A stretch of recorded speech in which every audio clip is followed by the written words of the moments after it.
পর ফেরেশতারা লাশের সাথে কি করে?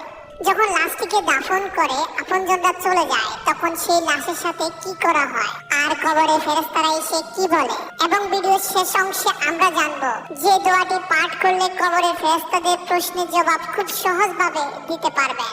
প্রিয় ভাই বোনেরা, খুবই গুরুত্বপূর্ণ একটি ভিডিও হতে চলেছে, আশা করি আপনি শেষ পর্যন্ত দেখবেন। কবরে প্রথম রাত নিয়ে বিশ্বনবী সাল্লাল্লাহু আলাইহি সাল্লাম বলেন, বান্দাকে যখন তার কবরে রাখা হয় এবং তাকে কবরে রেখে আপনজন শুধু এতটুকু দূরে চলে যায় যে তখনও ওই কবরস্থ ব্যক্তি তাদের জুতার শব্দ শুনতে পায়। রাসূল সাল্লাল্লাহু আলাইহি সাল্লাম বলেন, ঠিক সেই সময় তার নিকট দুজন ফেরেশতা এসে তাকে বসিয়ে প্রশ্ন করা শুরু করে। যখন সর্বপ্রথম মৃত ব্যক্তিকে শোয়া থেকে বসিয়ে দেওয়া হয়, তখন মৃত ব্যক্তির কাছে মনে হয় সূর্য ডুবে যাচ্ছে। সে বসে তার চক্ষুদ্বয় মুছতে মুছতে বলতে থাকে, তোমরা আমাকে ছেড়ে দাও, আমি নামাজ আদায় করব। সুবহানাল্লাহ। যেহেতু সূর্য ডুবে যাচ্ছে, সে মনে করবে আজ তো আসরের নামাজ আদায় করি নাই। তখন ফেরেশতাদ্বয় বুঝতে পারবে লোকটি দুনিয়াতে নামাজি এবং মুত্তাকি ছিল। ফেরেশতাগণ তখন তাকে বলবে, আপনি এখন কবরের জগতে, এখানে নামাজ রোজা কিছুই নেই, সুতরাং আপনি আমাদের প্রশ্নের উত্তর দিন। এবার ফেরেশতাগণ লোকটিকে প্রশ্ন করতে থাকবে, মান রাব্বুকা, তোমার রব কে? যদি সেই ব্যক্তি নেককার হয় তবে সে উত্তর দেবে, রব্বি আল্লাহ, আমার রব আল্লাহ, সে আল্লাহ যাকে আমি দুনিয়াতে একটি মুহূর্তের জন্য ভুলে যাইনি। তারপর ফেরেশতারা প্রশ্ন করবে, মান দীনুকা, তোমার দিন কি, তোমার জীবন ব্যবস্থা কি? যদি সে ব্যক্তি নেককার হয় তবে বলবে, দিনিয়াল ইসলাম, আমার দিন হচ্ছে ইসলাম, যার উপর সদা আমি অটল থাকার চেষ্টা করেছি, কখনো বিচ্যুত হলে ইস্তেগফার করেছি। তখন ফেরেশতাদ্বয় মুস্কি হেসে প্রশ্ন করবে, মান হাযার রাসূল, এই ব্যক্তিকে? মৃত ব্যক্তি যদি নেককার হয় তাহলে বলবে, নবিয়ুনা মুহাম্মাদুর রাসূলুল্লাহ, তিনি আমাদের প্রিয় নবী হযরত মুহাম্মদ সাল্লাল্লাহু আলাইহি সাল্লাম। এই প্রশ্নের উত্তর শুনে ফেরেশতাগণ বলবেন, আপনি মুহাম্মদ সাল্লাল্লাহু আলাইহি সাল্লামকে কিভাবে চিনতে পারলেন? এর আগে তো কখনো আপনি দেখেননি।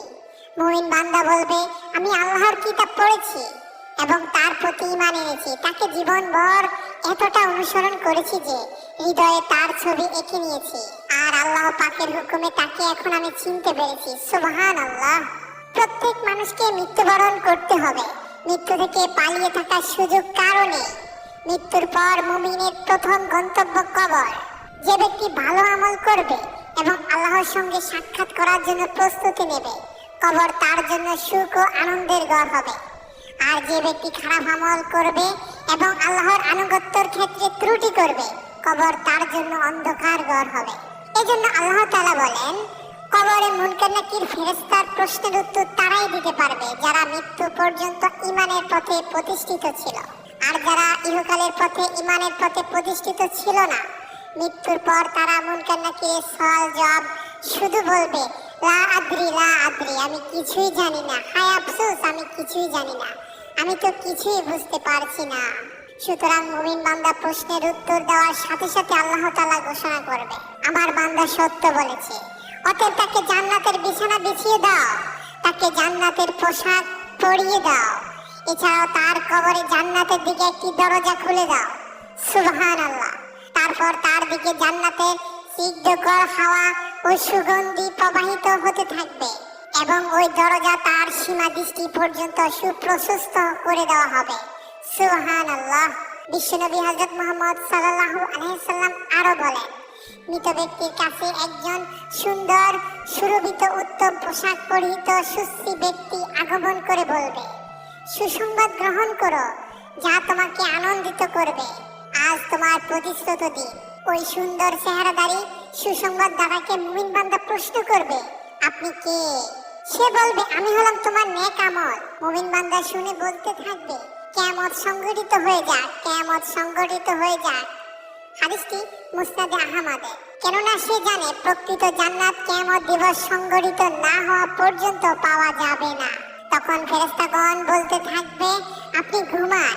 মুমিন বান্দা বলবে, আমি আমার পরিবারের কাছে যেতে চাই, তাদের এই সুসংবাদ জানিয়ে দিতে চাই। ফেরেশতাগণ আবার বলবে, আপনি ঘুমান। বাসর রাতের মতো যাকে তার প্রিয়জন ব্যতীত কেউ জাগিয়ে দেয় না, তখন ওই বান্দার এক ঘুমে আল্লাহ তার শয্যা থেকে হাসরের মাঠে পুনরুত্থিত করবে। হাদিসটি তিরমিজি শরীফে। নবী করিম সাল্লাল্লাহু আলাইহি সাল্লাম বলেন, কবর পরকালের প্রথম ঘাঁটি।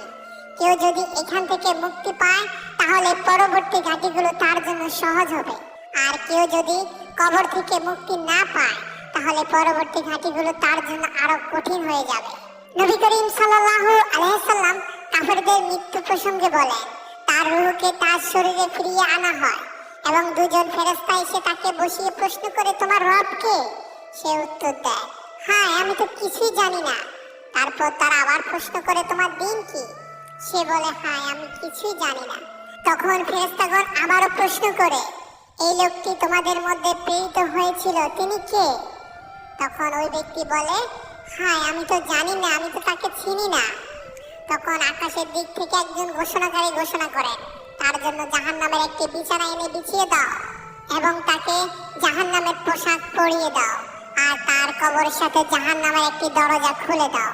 তিনি আরো বলেন, অতঃপর তার দিকে জাহান্নামের উত্তপ্ত বাতাস আসতে থাকে। এছাড়াও তার কবরকে সংকীর্ণ করে দেওয়া হয়, ফলে তার এক দিকের পাঁজরের হাড় অপর দিকের পাঁজরের হাড়ের মধ্যে ঢুকে যায়। তারপর কবরের পাপী বান্দার জন্য এক অন্ধ ও বধির ফেরেশতাকে নিযুক্ত করা হয়, যার সঙ্গে একটি লোহার হাতুড়ি থাকবে। যদি এটা দ্বারা পাহাড়কে আঘাত করা হয় তাহলে তা ধুলোয় পরিণত হয়ে যাবে। মহানবী হযরত মুহাম্মদ সাল্লাল্লাহু আলাইহি সাল্লাম বলেন, তারপর তাকে হাতুড়ি দিয়ে সজোরে আঘাত করতে থাকে। এতে সে বিকট শব্দে চিৎকার করতে থাকে, যা মানুষ ও জিন ছাড়া পূর্ব থেকে পশ্চিম পর্যন্ত সমস্ত জীব জন্তুই শুনতে পায়। আঘাতের ফলে সে মাটিতে মিশে যায়। বিশ্বনবী বলেন, অতঃপর শাস্তি অব্যাহত রাখার জন্য পুনরায় তাকে রূহ ফেরত দেওয়া হয়। এভাবে তাকে কিয়ামত পর্যন্ত শাস্তি দেওয়া হয়। আল্লাহ তাআলা বলেন, যখন হাসরের মাঠ কায়েমের জন্য সিংহায় দ্বিতীয় ফুৎকার দেওয়া হয়, তারা কবর থেকে উঠে তাদের রবের দিকে দৌড়াতে থাকবে। তারা বলবে, হায় দুর্ভাগ্য, আমাদের আরামের নিদ্রা হতে কে উঠালো? ফেরেশতাগণ উত্তরে বলবে, এটাই তো হলো সেই দয়াময় আল্লাহ তাআলার প্রতিশ্রুত পুরস্কার দানের দিন।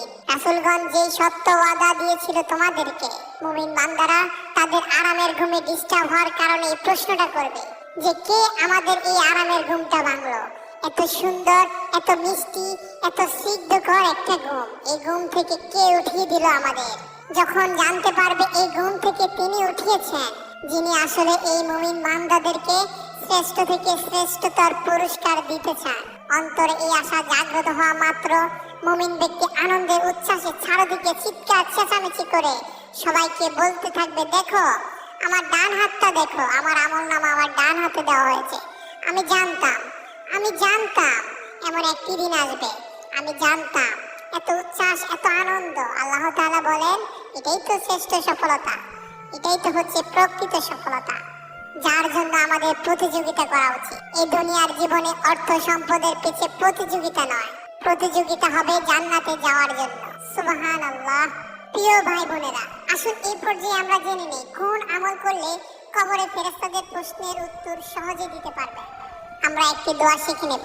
যে ব্যক্তি প্রতিদিন এই দোয়াটি পাঠ করবে তার জন্য আল্লাহ তাআলার পক্ষ হতে অনেক রহমত বর্ষিত হবে। তো এই দোয়াটি একটি বিশেষ উপায়ে পাঠ করতে হবে। এই দোয়াটি পাঠ করলে তিনটি সুবিধা পাওয়া যায়। এক নম্বর হচ্ছে, দোয়াটি পাঠ করলে আল্লাহ তাআলা থেকে ওই ব্যক্তির রিজিকের পেরেশানি আল্লাহ তাআলা দূর করে দেবেন এবং কবরের ফেরেশতাদের প্রশ্নের জবাব খুব সহজেই দেওয়া যাবে। প্রিয় ভাই বোনেরা, দোয়াটি স্ক্রিনে দিয়ে দেওয়া হলো, আপনারা লিখে রাখবেন এবং মুখস্থ করে ফেলবেন। দোয়াটির উচ্চারণ হচ্ছে, লা ইলাহা ইল্লাল্লাহ আল মালিকুল হাক্কুল মুবিন মুহাম্মাদুর রাসূলুল্লাহ আস-সাদিকুল আদিল আমিন। আপনি প্রতিদিন এই দোয়াটি পাঠ করলে ইনশাআল্লাহ আপনার কবরে ফেরেশতাদের সওয়াল জবাব সহজেই দিতে পারবেন। সুবহান